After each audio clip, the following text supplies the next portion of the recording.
इस शख्स ने चैलेंज करके कहा है कि सनातन हिंदू धर्म में कहीं भी मूर्ति पूजा करने की बात नहीं की गई है। सनातन धर्म की मूर्ति पूजा के मुद्दे पर सिर्फ ये शख्स ही नहीं बल्कि इनके जैसे कई लोग आजकल इस तरह की टिप्पणियां करते रहते हैं और पिछले कई सालों से सोशल मीडिया पर ऐसा देखने को मिल रहा है। ऐसे अफवाह फैलाने वाली बहुत सारी पुस्तकें भी आजकल बाजार में पाई जाती है। तो जो भी हो, चलिए सीधे प्रमाण देखते हैं कि सनातन धर्म में मूर्ति पूजा का जिक्र है या नहीं। हरे कृष्ण, मैं अनुराग दास और आप देख रहे हैं मधुबन।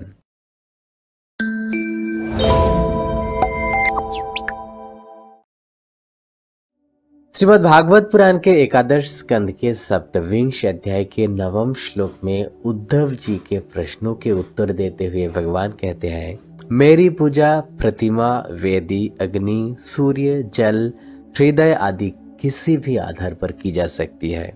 उसी अध्याय के 12वें श्लोक में वे और भी स्पष्ट रूप से कहते हैं कि कैसे और किन किन उपकरणों की सहायता से उनकी मूर्ति तैयार की जा सकती है। वे कहते हैं, शैली धर्मयी लौहि लेप्य लेख्या च सैकति मनोमयी मणिमयी प्रतिमाष्टविधा स्मृता। अर्थात उनकी मूर्ति 8 अलग अलग तरीकों से बनाई जा सकती है, जैसे शैली यानी पत्थर के माध्यम से, दारू या लकड़ी के माध्यम से, लेप्य यानी मिट्टी या चंदन आदि से लेपन करने के माध्यम से, लौहि यानी कोई धातु के माध्यम से, लेख्य यानी छवि या चित्रपट के माध्यम से, सैकति यानी कि रेत के माध्यम से, मनोमयी यानी ध्यान के माध्यम से कोई साधक उनके हृदय में भी भगवान की मूर्ति बना ले सकता है। इसमें कोई उपकरण की आवश्यकता नहीं होती है। और मणिमयी यानी मणि माणिक्य के द्वारा भी भगवान की मूर्ति निर्माण की जा सकती है। उसके अगले श्लोक में उन्होंने ये भी कहा कि उनकी मूर्ति की स्थापना स्थायी और अस्थायी दोनों तरह से ही की जा सकती है। जैसे कि मिट्टी या रेत की बनी हुई मूर्तियां भगवान की अस्थायी मूर्तियां होती है, जो कि एक अल्प समय के लिए निर्मित करके उनमें भगवान को आवाहन किया जाता है और सेवा पूजा के अंत में निर्धारित समय पर उनका विसर्जन भी कर दिया जाता है। दूसरी ओर धातु या रत्नों से बनी मूर्तियां स्थायी मूर्तियां होती है। स्थायी मूर्ति के आवाहन और विसर्जन की प्रक्रिया एक लंबी अवधि की प्रक्रिया होती है, जिसका सख्त नियमों के साथ पालन करना होता है। उक्त अध्याय के अगले श्लोकों में उन्होंने अपने भक्त श्री उद्धव जी को उद्देश्य करके इन विभिन्न प्रकार की मूर्तियों का आवाहन, विसर्जन, उनकी सेवा पूजा करने की विधियों के बारे में मानव समाज को बताया है। उसके अलावा श्री श्री चैतन्य चरितामृत में भक्ति के 5 अंगों का उल्लेख किया गया है, जिनमें से एक अंग है भगवान की श्री मूर्ति की श्रद्धापूर्ण सेवा पूजा करना। भक्ति रसामृत सिंधु में भी यही बात कही गई है।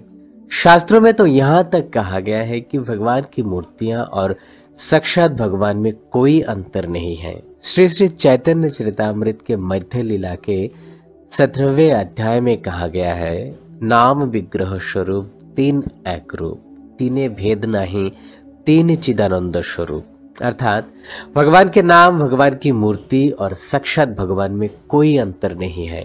इस प्रकार सनातन शास्त्रों में भगवान की श्री मूर्ति की पूजा करने की विधि का स्पष्ट जिक्र है।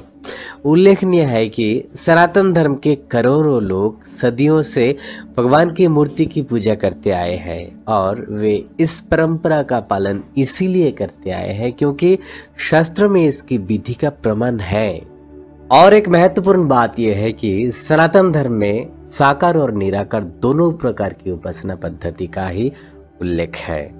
और उसी अवसर का लाभ उठाते हुए कुछ लोग साधारण हिंदुओं को भ्रमित करने के लिए सिर्फ और सिर्फ उन्हीं श्लोकों को या फिर उन्हीं मंत्रों को बार बार जन समक्ष में प्रचार कर रहे हैं, जिनमें निर्विशेष यानी कि निराकार ब्रह्म की उपासना पद्धति का उल्लेख है। और इस प्रकार वे ये सिद्ध करने का प्रयास कर रहे हैं कि सनातन धर्म में केवल निराकार उपासना प्रणाली की ही बात की गई है। यानी कि वो लोग ये कहना चाहते हैं कि हम मूर्ति पूजा करने वाले बिल्कुल गलत रास्ते पर चल रहे हैं। लेकिन असल में मामला ऐसा नहीं है। श्वेताश्वतर उपनिषद के एक मंत्र में कहा गया है कि ईश्वर एक अद्वितीय और निराकार होते हुए भी कई रूपों और रंगों को धारण कर लेते हैं। बृहदारण्यक उपनिषद के एक मंत्र में कहा गया है कि वे मूर्त होते हुए भी अमूर्त है। श्रीमद् भागवतम के प्रथम स्कंध के दूसरे अध्याय के 11वें श्लोक में ईश्वर के 3 स्वरूपों का वर्णन किया गया है। बदंती तत्तत्वविदस्तत्यं यज्ञानमध्यायम् ब्रह्मेति परमात्मेति भगवानेति शब्दयते। जिसका सार यह है कि ईश्वर निर्विशेष या निराकार ब्रह्म भी है, वे सभी जीवों में स्थित परमात्मा भी है और वे ही सविशेष या साकार भगवान भी है। अर्थात वे निराकार होते हुए भी साकार है और उसी के हिसाब से उनकी उपासना के विभिन्न पद्धतियों का भी शास्त्रों में विस्तार से वर्णन किया गया है। निर्विशेष या निराकार ब्रह्म की पूजा करने की विधि को ज्ञान मार्ग कहा जाता है। सविशेष यानी कि साकार उपासना प्रणाली को भक्ति मार्ग कहा जाता है। शास्त्रों में तो ये भी स्पष्ट रूप से कहा गया है कि कौन सी उपासना प्रणाली उत्तम होती है, निराकार या साकार। श्रीमद् भगवद गीता के 12वें अध्याय के पहले श्लोक में अर्जुन जी ने भगवान श्री कृष्ण से ये प्रश्न पूछा था। अर्जुन ने कहा, आपके साकार रूप पर दृढ़ता पूर्वक निरंतर समर्पित होने वाले या आपके अव्यक्त निराकार रूप की आराधना करने वाले आप किसे योग में पूर्ण मानते हैं? इसके उत्तर में भगवान ने कहा, वे जो अपने मन को मुझ में स्थिर करते हैं और सदैव दृढ़ता पूर्वक श्रद्धा के साथ मेरी भक्ति में तल्लीन रहते हैं, मैं उन्हें सर्वश्रेष्ठ योगी मानता हूँ। लेकिन निराकार ब्रह्म के उपासक भी उन्हीं को प्राप्त करते हैं। उन्होंने अगले श्लोक में ये भी घोषित किया। लेकिन उसके अगले श्लोक में उन्होंने कहा, जिन लोगों का मन भगवान के अव्यक्त रूप पर आसक्त होता है, उनके लिए भगवान की अनुभूति का मार्ग अति दुष्कर और कष्टों से भरा होता है, क्योंकि अव्यक्त रूप की उपासना देहधारी जीवों के लिए अत्यंत कठिन होता है।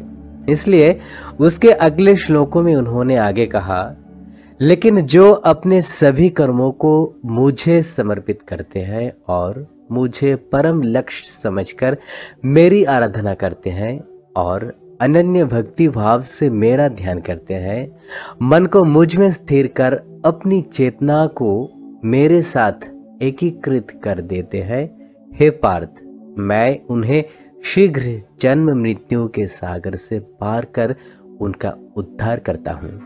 इसलिए अपने मन को केवल मुझ पर स्थिर करो और अपनी बुद्धि मुझे समर्पित कर दो। इस प्रकार से तुम सदैव मुझ में स्थित रहोगे, इसमें कोई संदेह नहीं है। अतः ये बात सही है कि सनातन धर्म में ईश्वर उपासना के दोनों विधियों का उल्लेख है, साकार और निराकार। लेकिन इन दोनों विधियों में से साकार उपासना प्रणाली ही श्रेष्ठ है, क्योंकि ये सबसे आसान है।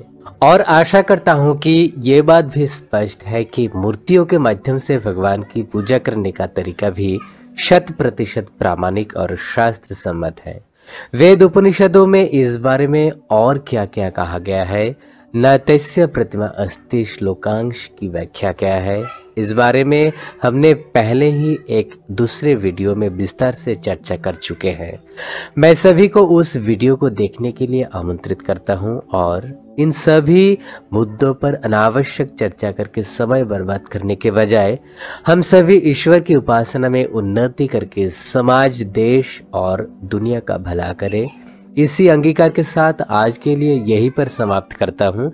सभी स्वस्थ रहे, खुश रहे और मधुबन के साथ रहे। नमस्कार, हरे कृष्ण।